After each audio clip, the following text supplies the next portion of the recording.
금리를 더 올릴 수 있을까? 올릴 수 있죠.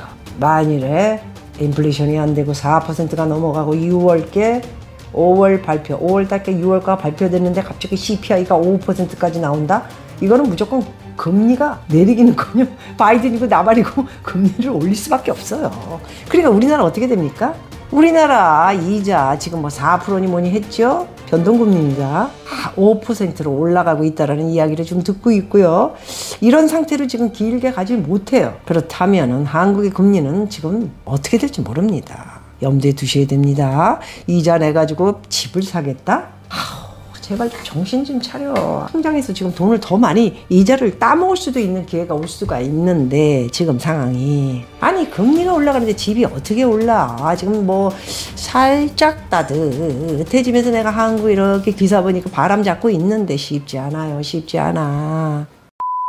매물은 줄고 이런 가운데서도 신문 어디까지 돈을 처먹었는지 모르죠. 매물은 줄고 거래는 늘고 있다. 매물이 준 거는 금매들이 속속 꼭 필요한 사람들이 집을 사고 있는 것으로 보입니다.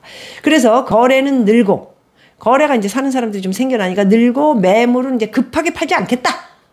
금매 빚이 많고 이자 좀 많이 나가는 사람 이런 사람들만이 이렇게 이제 집을 이렇게 급하게 이제 팔겠다고 나온 물건들이 금매들이 팔고 이렇게 사고 이러면서 이제 집값이 상승론이다 이렇게 이제 실려 나가는 것 같습니다. 그래서 서울 매물 건수가 전월 대비 2% 감소를 했다. 겨우 2% 감소한 가지고 경기 인천이 이렇게 감소가 됐고요. 1분기 아파트 거래량이 22.2% 증가했다. 싼 집들을 좀 샀죠. 그리고 신생아 보금자리 뭐 이렇게 해가지고 대출 몇 조, 5조 이상을 풀었습니다. 그런 기간에 조금 매물이 좀 팔려나간 게 5월, 4월이었다고 보이면은 또 이제 4월이었다고 보면은 이제 5월이 끝나가지 않습니까? 6월에는 어떤 현상이 날지 모르죠. 그러면서 계속 바람잡이 역할을 지금 하고 있는 전날부터 줄 섰다. 미분양됐던 아파트도 분위기가 반전이 되고 있다.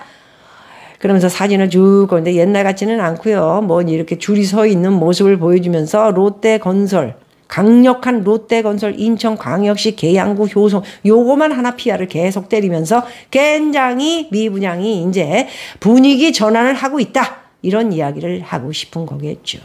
또 하나를 보면 40억, 57억 팔렸다, 신고가 쳤다. 그래서 보니까 2억이 올랐다. 뭐 2억 왔다 갔다 하는 거는 뭐 순식간이니까 아크로 리버뷰 40억 5천 38억 라인이었는데 2억 정도가 올라서 이렇게 누군가가 샀다. 요거는 이럴 수 있습니다.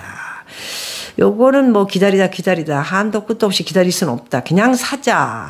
그리고 조금 대출을 받아가지고 경비 처리. 워낙 큰 회사들은 이렇게 부동산을 사면은 여러분 알고 계시죠? 부동산을 사게 되면 경비 처리, 이자 부담에 대한 경비 처리, 일부러 집을 살 수도 있습니다. 일부러 30억 받으면 6%에서 7%, 6%, 5% 받았다 칩시다. 1,800 경비 처리. 벌어들인 수익은 김호중처럼 예를 들어서 1년에 한 달에만 한 20억씩 번다. 세금 4억 내야 됩니다. 세금 나온 거 보니까 엄청나더군요. 요번에 저도 그렇습니다. 이제 계산을 좀 해보니까 액수가 높아지면 세금이 어마어마합니다. 한 달에 10억 벌면은 4억 낸다고 치시면 됩니다. 거기에 4억에 대한 세금을 안 내기 위해서는 엄청나게 차도 6대 뽑고 8대도 뽑고 옷도 사고 명품도 막 사.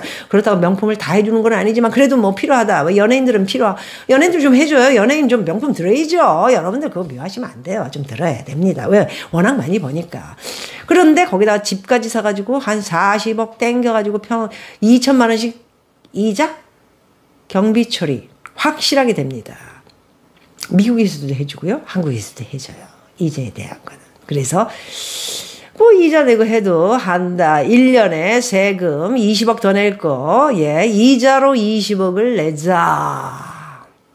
무슨 말인지 아시겠죠? 그래서 이렇게 몇 억 더 주고 사는 경우에 집값이 자꾸 뭐 올라가서 뛰고 막 이렇게 만드는 뭐 경우가 뭐 있어봤자 건설회사도 손해볼 거 없고요. 경비 처리해버리면 되니까요. 그렇다는 거 말씀을 드리겠습니다. 그래서 대출받고 집 사는 경우 40, 50억짜리 그런 경비 처리 내용도 있다라는 말씀을 드리고요. 그런 가운데서도 또 서울 아파트 회복세 하락하는 영끌 성지 하락을 계속하고 있는 곳이 또 있어요. 오르는 곳 강남 일부 서로 주고받고 하는 곳 빼고 나머지는 하락. 노도강 지금 보니까 엄청나게 떨어졌어요. 영끌족이 몰리던 2021년보다 거래량이 60% 급감을 하면서 떨어진 내용을 보니까 이게 뭐예요? 반값, 똥값으로 떨어졌나? 죄송합니다. 2021년에 8억이었던 것이 올해 4억 6천. 이거는 기사 낸 나옹입니다. 얘네들이 이거는 분석을 해서 뽑은 거겠죠. 이것마저 누구한테 듣고 쓴 건 아닙니다. 그래서 노원구 상기동 같은 경우에 8억이었습니다. 그런데 4억 6천까지 떨어져서 거래가 이루어졌다. 상기동의 보람 같은 경우에는 6억 2,800으로 거래가 3월에 됐다고 합니다. 최근에 6,200만 원이 떨어져서 하락을 해서 거래가 된 거라고 이야기를 하네요. 그래서 이렇게 노도강 같은 경우에는 엄청나게 알지도 못하고 공부도 못한 부동산 산 애들이 마구잡이를 막 샀다가 이자 감당 못하고 이런 경우에는 이게 이자 감당할 필요도 없습니다. 이런 친구는 월급쟁이이기 때문에 경비 처리 안 해줘요. 경비 처리. 회사가 아니잖아요. 자기네가 낸 법인 개인 회사 이런 게 아니기 때문에 이거는 이자 내도 엉뚱하게 다 그냥 세금 낼 거 내고 이자 낼 건 내야 되는 그런 겁니다. 그래서 노강이 계속해서 엄청나게 반 이상 하락을 했고요. 최근에는 조금 오른 분위기가 있다 뭐했다 하지만 이곳은 내렸다 이렇게 말씀드리고 정보 하나 드리자면 여러분 전세 오른다. 전세가 뭐 2년 플러스 2년 알파 이렇게 해가지고 문재인 때 했는데 이제 그것이 끝나면서 전세 집을 사야 되냐 말아야 되냐 고민하는 사람들이 집을 안 사고 기다리고 대기하는 사람 많지요. 그렇기 때문에 서울 아파트 전세가 이제 들어가고 싶은 지역이 바로 자기가 살고 있는 옆 동네 이렇게만 보니까 거기가 이제 오르는데 그렇지 않은 곳이 있지요. 바로 서울 아파트 입주 71%가 강동구입니다. 강동구는 뭐 강남은 아니지만은 얘네들은 맨날 강남 근처이기 때문에 강남이다 이렇게 표현을 하고 있는 근처입니다. 이곳에 집 보면 올파포 전세 벌써 쏟아져 나오고 있습니다. 그래서 제가 좀 들어가 보니까 아유 엄청나 이게 어떡할 거야 니네.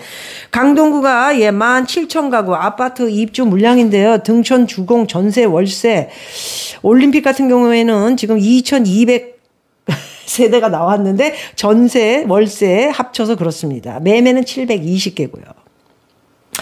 그래서 17,000가구 아파트 입주 이제 물량 이거 이제 더 쏟아지죠. 벌써부터 아직도 멀었는데 입주 물량 이거에 전 월세 매매까지 쏟아져 나오고 있으니까요. 전세 가실 분들 있으면 이쪽 좀 가보시죠. 그리고 헬리오시티 같은 경우는 전세가 분양하고 나서 6, 7억 했던 것이 15억까지 올라갔었죠. 15억. 분양했던 그 기간에 전세가 6, 7억이었습니다. 높았죠.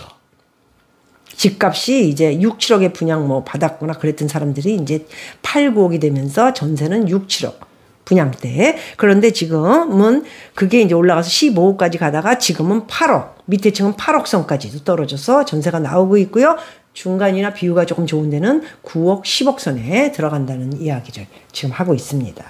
자, 그래서 아까 전세가 오르고는 있다고 하지만 강동 쪽에 쏟아지는 전세 입주 물량 15억까지 했던 것이 밑에 층은 지금 8억까지 내려가 있고요. 지금 로얄 층들은 9억, 10억에 전세가 나주고 있다고 합니다. 그래서 이런 데 한번 좀 보시기 바라고요.